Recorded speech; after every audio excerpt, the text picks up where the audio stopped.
बड़बड़ाती जिठानी। सिम्मी की शादी एक जॉइंट फैमिली में होती है जहां उसके पति राकेश के चाचा चाची भी साथ रहते थे। उनकी बहू मेघा सिम्मी की जिठानी लगती थी।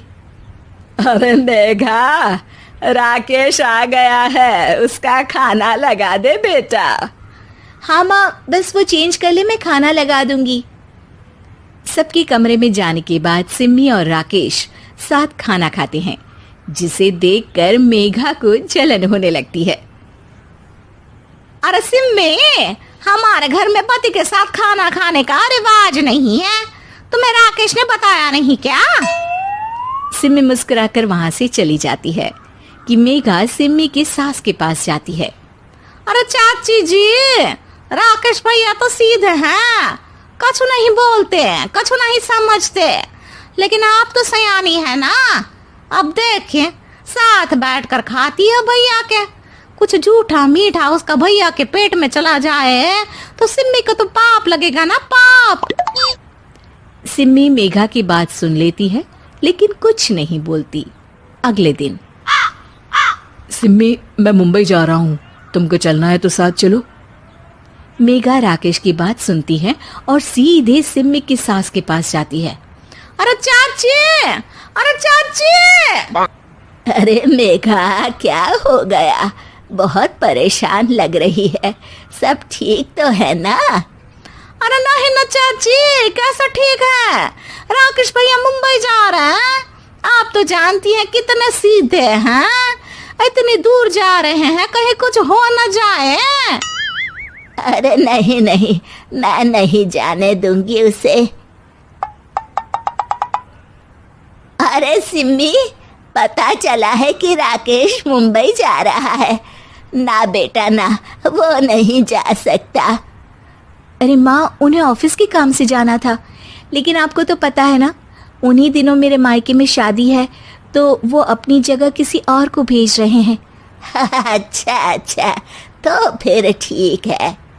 सिम्मी समझ जाती है कि मेघा ने सास के कान भरे हैं। वो सास से कहती है, माँ जी, लेकिन हम दोनों कुछ दिनों के लिए मसूरी जा रहे हैं।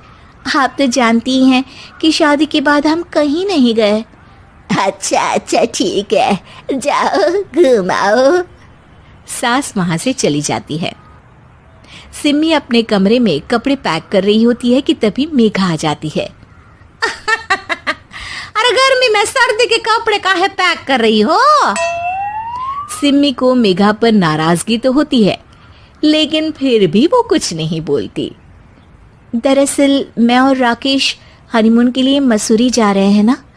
का हनीमून? हाँ हाँ, हनीमून। क्यों?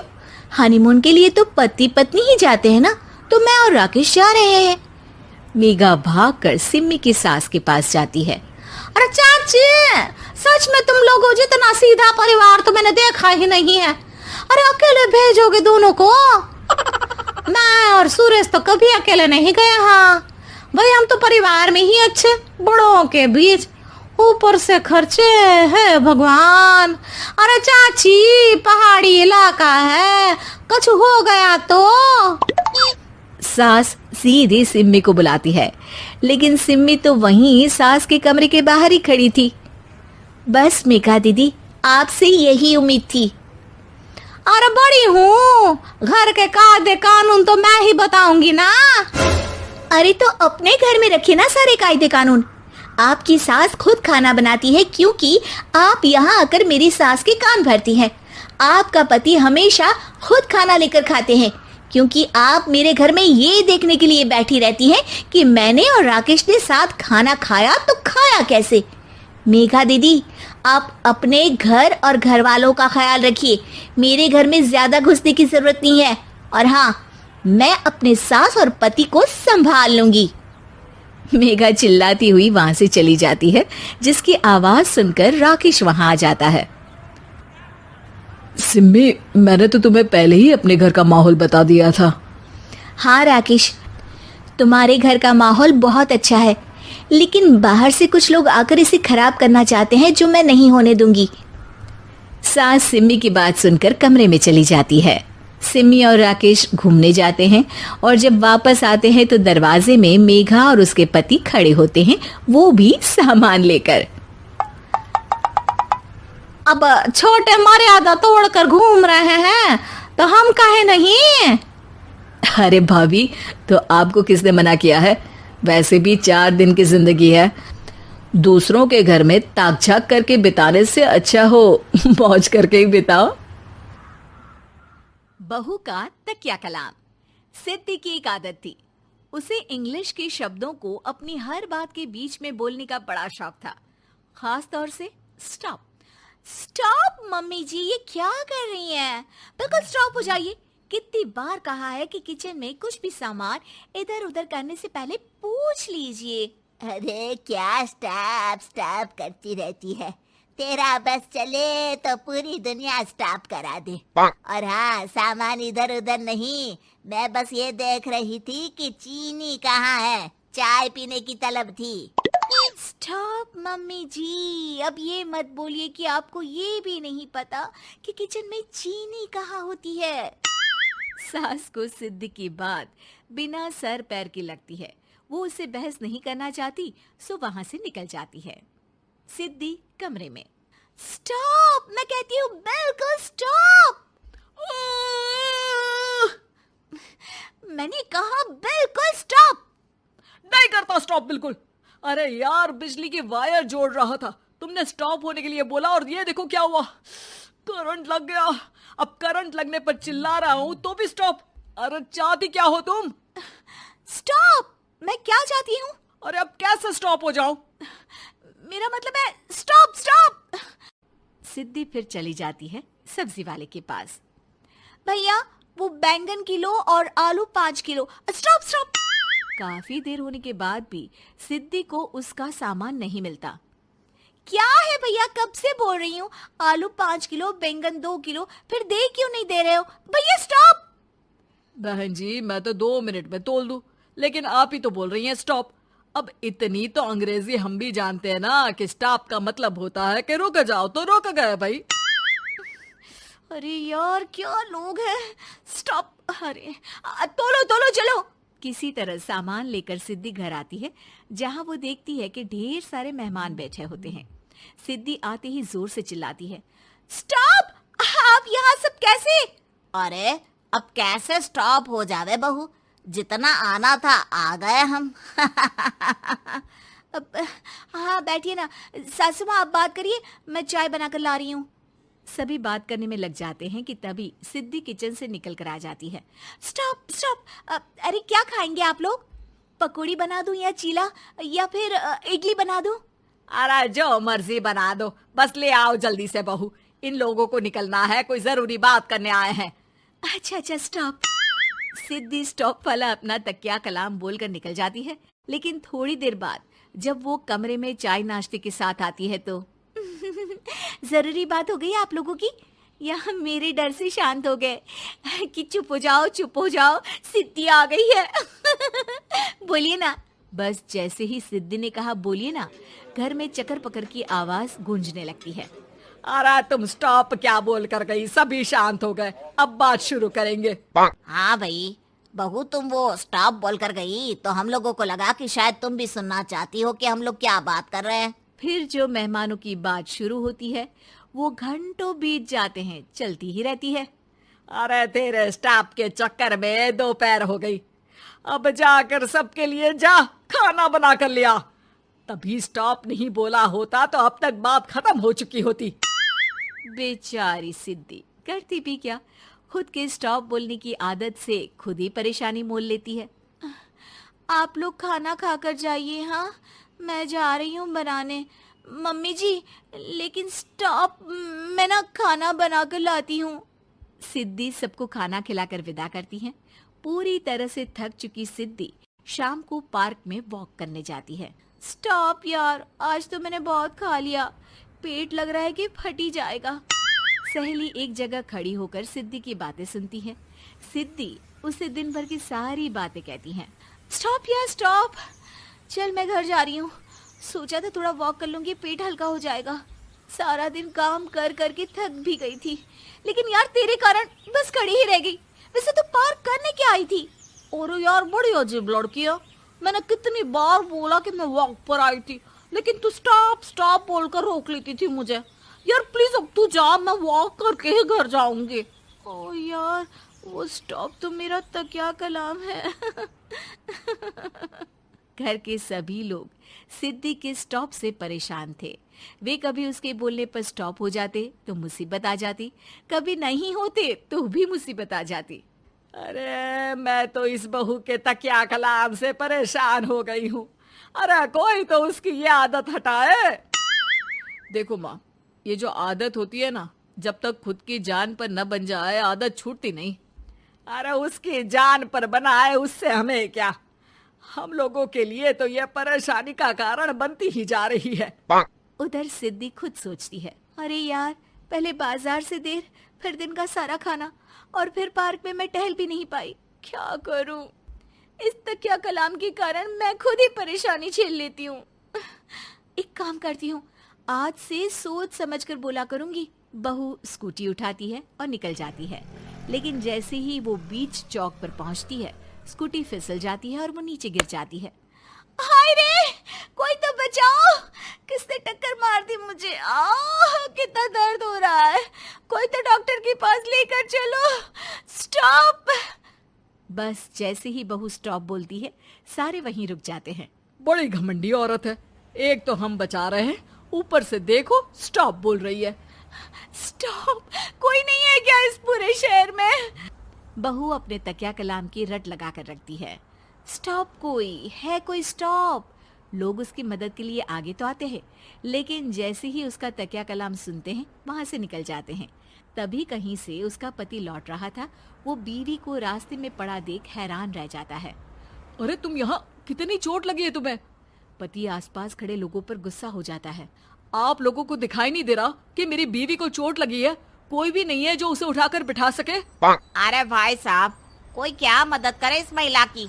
और इतनी घमंडी है, जब भी इन्हें उठाने की कोशिश करो स्टॉप स्टॉप बोल देती है। स्टॉप? ये क्या बोल रहे हैं आप लोग? मैं पिछले आधे घंटे से दर्द सह रही हूँ। स्टॉप। पति समझ जाता है कि मामला क्या है।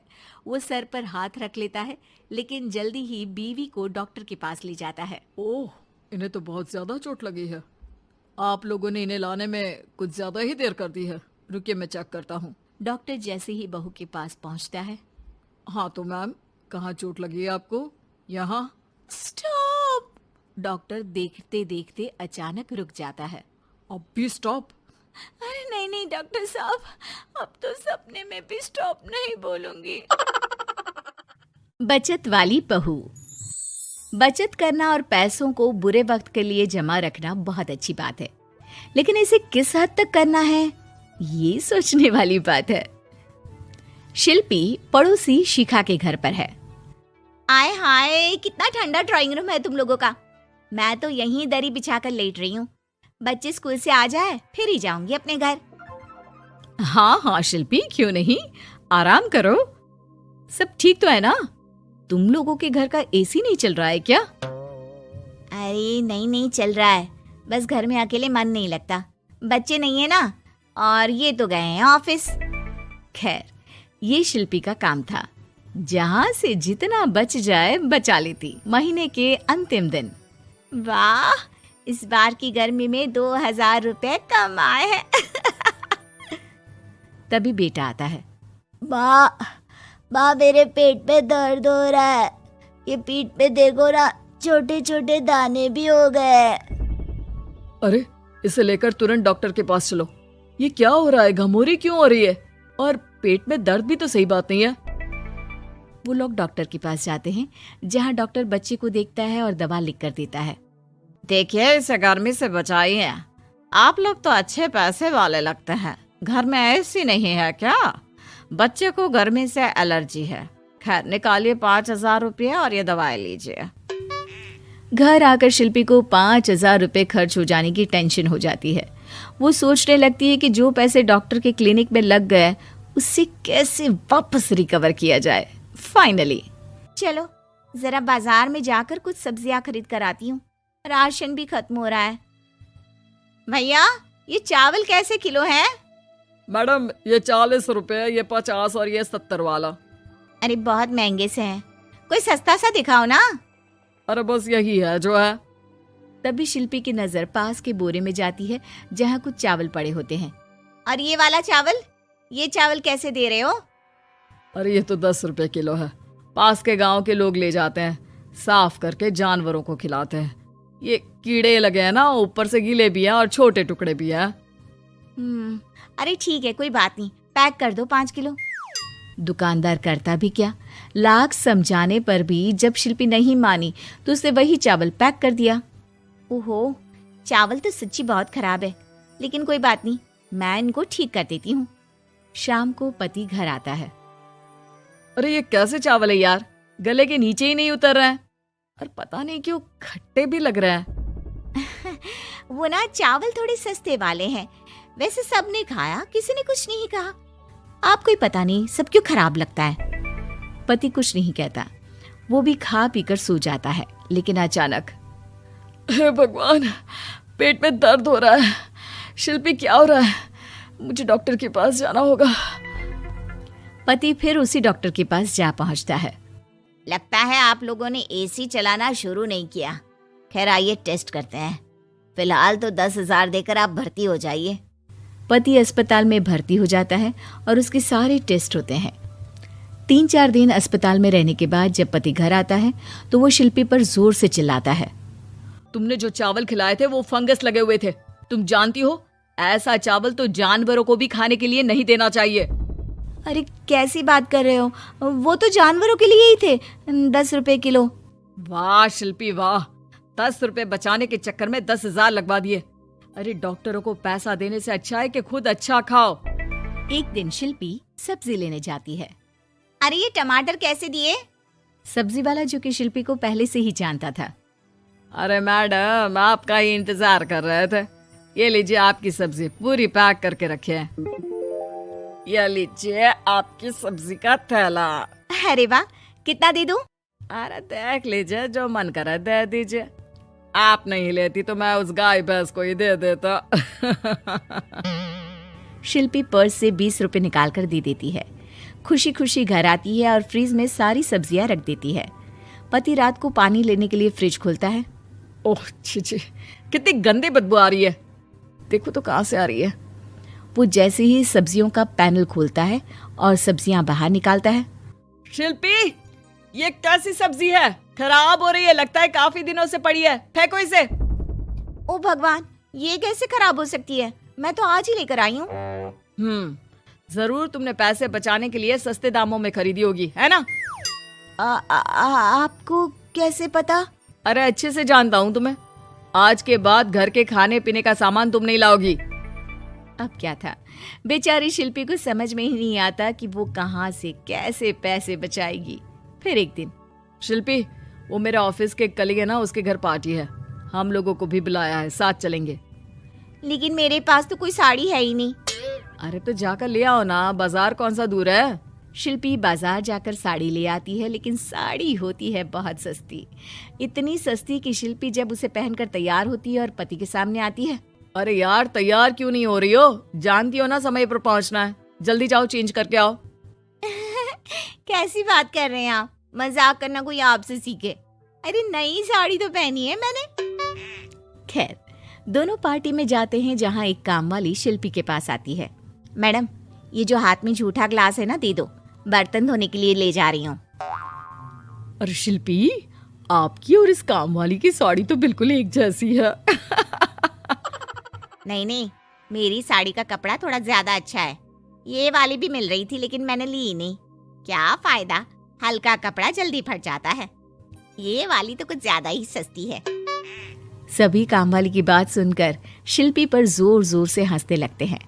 दूर खड़ा शिल्पी का पति सबको हंसते हुए देख रहा होता है और काम वाली की साड़ी शिल्पी की साड़ी जैसी ही दिखती है ये भी देखता है। पार्टी खत्म होने के बाद दोनों घर आते हैं। मैंने क्या कर दिया, मुझे बिल्कुल अच्छा नहीं लगा, मैंने जरा से पैसे बचाने के चक्कर में कितनी बेइज्जती करवा ली। आज के बाद कभी कंजूसी नहीं करूंगी। चलो देर आए दुरुस्त आए।